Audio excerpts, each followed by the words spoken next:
Hey everyone, the National Football League and Jay-Z's Roc Nation announced a partnership on Wednesday. And before responding, I thought I'd really read the press release carefully. And I did, and I found an area that calls for NFL players to identify opportunities in their neighborhoods. And that really sounds like something that I suggested to a number of National Football League executives during the NFL annual meeting, where I said that the NFL used to have this block grant program. Excuse me, the NFL needs to have a block grant program that's controlled on a per club basis by the players, so that the players can say, "Hey, here's an X amount of money," like 100 million divided by 32 organizations, and then designate where that money goes in selected neighborhoods within their host city, right? Be it that place could be the quote inner city, or it could be exurbia. But I digress.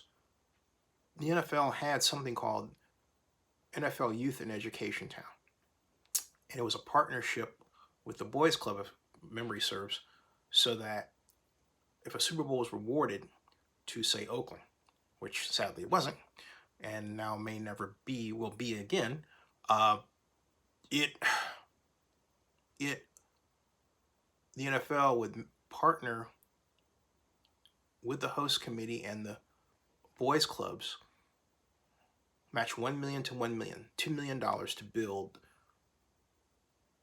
an NFL youth and education town.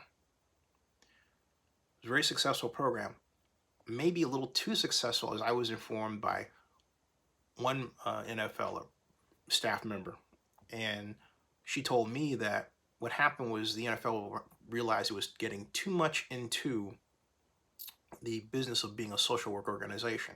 Well, my thought is, rather than allow the league itself to get into that, it should simply, in a sense, license its brand to a current social work organization that's part of this program that could operate the new versions of these NFL facilities. Okay, because the real problem, and I think it was hit upon to a degree in the NFL Roc Nation press release, is lack of investment. Although it didn't in these neighborhoods, although it didn't use that specific language, and I wish it would, it did point to initiatives that would imply that. But I think we need to go a step further and put out the language that, we should guide investment in those areas.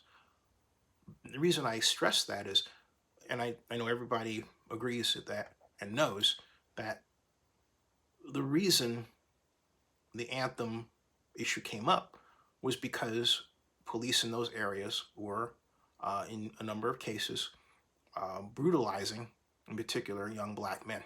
Let's just be honest. And so